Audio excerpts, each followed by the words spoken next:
चाहे जितना दुख पड़े प्यारे, किसी से मत कहो, किसी से मत, चुपचाप मौन होकर सह जाओ। तुम्हारा स्वामी विधान करके तुम्हें दुख भेजा है तो बहुत बड़ा उसमें कोई सुख है।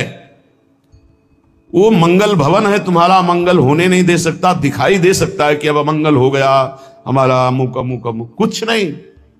धैर्य पूर्वक अपने मार्ग में सीधे चलते रहो। उसका विधान आया है, वो दुखद हो या सुखद, सुखद है तो हर्षित मत हो, दुखद है तो शोकित मत हो, आगे बढ़ो।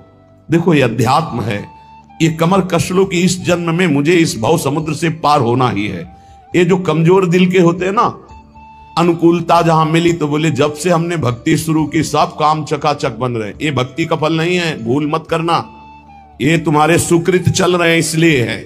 और जिस दिन दुष्कृत का फल आएगा उस दिन भक्ति करते हुए भी कदम रखना मुश्किल हो जाएगा, पग पग पर तुम्हें दुख मिलेगा। इस सिद्धांत को समझ लीजिए तो कभी आप निराश नहीं होंगे, शूरवीर होकर आगे बढ़ते रहेंगे। जो हमारी भक्ति ये नई फसल है और इस फसल की जो आनंद वृत्ति है वो भगवदानंद है, ज्ञानानंद है, अखंडानंद है, प्रेमानंद है। वो ये भोगानंद नहीं है, विषयानंद नहीं कि भगवान की बड़ी कृपा जो चाह वो भोग मिल गए।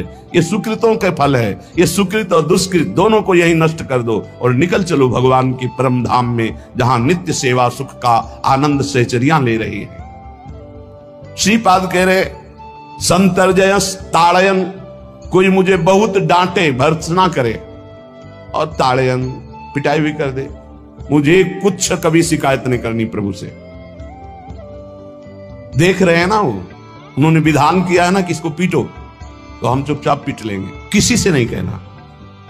रहीमन मन की मन व्यथा रखिए मन में गोए, सुनिठ ले हैं लोग सब बांटने। इसलिए असंगो हम, असंग किससे कहें अपने दुख सुख की बात। अपना दिल तो दिलवर को दे दिया, जो बीते सो दिल तो उनके पास है, वो तो जाने दुख सुख की बात, हम क्या जाने। हम तो बस आपके हैं। मौन, अपने विषय में न सुख की बात करे न दुख की, मौन। बात करे तो प्रभु की करे, नहीं तो मौन। मान लीजिए अगर ये मौन आप धारण कर लेंगे तो निकल जाएंगे माया से, नहीं तो किसी की निंदा कर देंगे, किसी का ऐसा कटु वचन बोल देंगे, परुख वचन बोल देंगे, भजन छीण हो जाएगा, भजन करने की वृत्ति नष्ट हो जाएगी। जीवन में अगर कोई हमें कष्ट दे रहा है तो हमारा कर्म है, ना कि कोई व्यक्ति। ये बिल्कुल सिद्धांत तक चर्चा समझ लो। वही व्यक्ति जो मुझे द्वेष करता, वही व्यक्ति जो मुझे कष्ट और दंड देता, वही व्यक्ति प्रणाम करके छाती से लगाकर आंसुओं की धारा से अभिषिक्त किया, तो वो व्यक्ति था या कर्म। जब कर्म भोग हो गया तो वही हृदय से लगा के अश्रुधारा से क्षमा कीजिए, बहुत ऐसा ऐसा नहीं, आप तो बड़ी कृपा की। व्यक्ति कभी कष्ट नहीं देता, मेरा कर्म उसके ऊपर सवार होकर मुझे दंड देता है। इसलिए मैं किससे कहूं, अपनी जबान से दांत कट जाए तो किससे कहूं। ये जो दांत, इससे जबान हमारी पीड़ा को किससे कहूं। अपने हाथ से चोट लग जाए किसको कहूं। ऐसे सब आत्मस्वरूप हैं, हमारा कर्म ही उनके ऊपर सवार होकर हमें दंड दे रहा। इसलिए भाई श्रीपाद का सिद्धांत जो कह रहे कि अगर भगवत प्रेम प्राप्त करना है तो मुंह बंद। ना कभी वो रूप था, ना कभी वो रूप मिलेगा। बीच में जो भास रहा है वो श्री कृष्ण ही उस रूप में है। जिस रूप को तुम माता पिता परिवार मान रहे हो मेरा प्रभु है, ऐसा मान लोगे तो जीवन मुक्त हो जाओगे। नहीं मानोगे तो मोह में फंस करके फिर दुर्गति को प्राप्त होगे।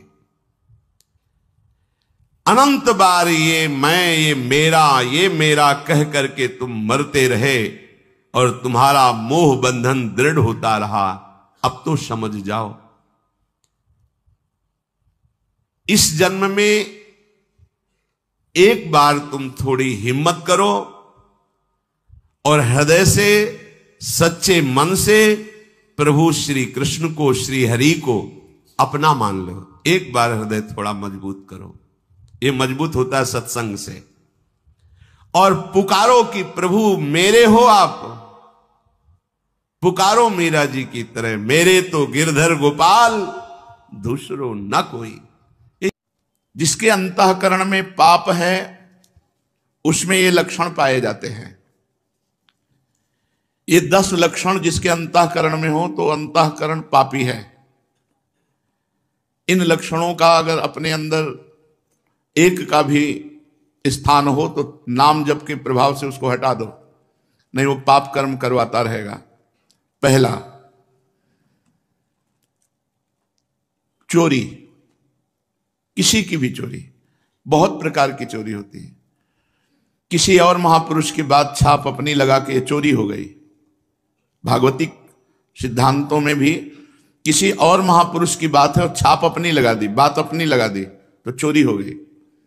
जिसकी बात है उसी का नाम लेके बोलो कि पूज्यपाद अमुक महापुरुष ने ऐसे वचन बोले, अपनी छाप नहीं लगानी, चाहे वो पद हो चाहे उनकी शब्दावली हो, उन महापुरुष ने ऐसा कहा। चोरी, दूसरे की वस्तु का, दूसरे के अस्तित्व का अपहरण करना चोरी कहलाता है। जिसमें चोरी करने का स्वभाव है, चाहे वो जो भी चोरी हो, बहुत प्रकार से चोरी होती है। वो अंतःकरण में पाप है इसलिए बर्दाश्त होता है, नहीं तो पवित्र अंतःकरण में चोरी बर्दाश्त नहीं होती। किसी की वो चोरी नहीं कर सकता। छल कपट के द्वारा, बेईमानी के द्वारा और भी अन्य वृत्तियों के द्वारा जो दूसरे से धन लिया जाता है, वस्तु ली जाती है, उसके स्वत्व का अपहरण किया जाता है, उसके अधिकार को छीना जाता है, ये सब चोरी के अंतर्गत आता है। जिसमें चोरी है वो पापी अंतःकरण है। दूसरा, हिंसा, किसी भी जीव की हत्या करना। हिंसा भी बहुत प्रकार की होती है। वाणी से किसी के हृदय को दुख पहुंचाना भी हिंसा है।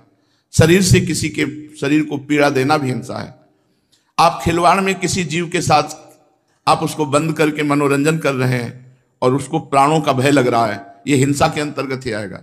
बंदर है, पक्षी है, कुत्ता है, ऐसे पशुओं को आप मनोरंजन में ही प्रताड़ित कर रहे हैं तो हिंसा के अंतर्गत आएगा।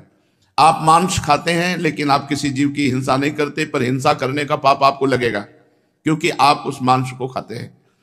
ये जो लोग कहते हैं कि मछली में तो कोई ऐसा, भगवान ने मत्स्य अवतार धारण किया है। मत्स्य अवतार, मछली का अवतार भगवान ने धारण किया है। और जिनको ये लगता है कि अगर हम खाएंगे नहीं तो ये बढ़ जाएंगे, तो फिर नरक भी आपके लिए भगवान ने तैयार किया है, क्योंकि आप विनाश लीला के पार्षद बनेंगे तो विनाश आपका होगा, आपकी दुर्गति होगी। ये जिम्मेवारी भगवान की है, सृष्टि का सृजन करना, पालन करना और संहार करना। अरे भाई, ये भगवान की सृष्टि है, सृजन करना, पालन करना, लय करना, ये भगवान के ऊपर। आप मर्यादा से चलो, जो मनुष्य धर्म है उसका पालन करो, राक्षस धर्म को स्वीकार न करें। हिंसा, जिसके अंदर हिंसा वो पापी पुरुष है, उसका अंतःकरण पाप से युक्त है। चोरी, हिंसा और पराई स्त्री से व्यभिचार, ये पापी पुरुष का लक्षण है। जो माताओं बहनों को देखते ही भोग दृष्टि से देखता है, गंदी दृष्टि से देखता है, जो पराये शरीरों के साथ व्यभिचार प्रवृत्ति करता है, वो पापी हृदय है, वो अंतःकरण पाप में है। व्यभिचार बहुत जोर से फैल रहा है क्योंकि इसी से बुद्धि भ्रष्ट होगी और भजन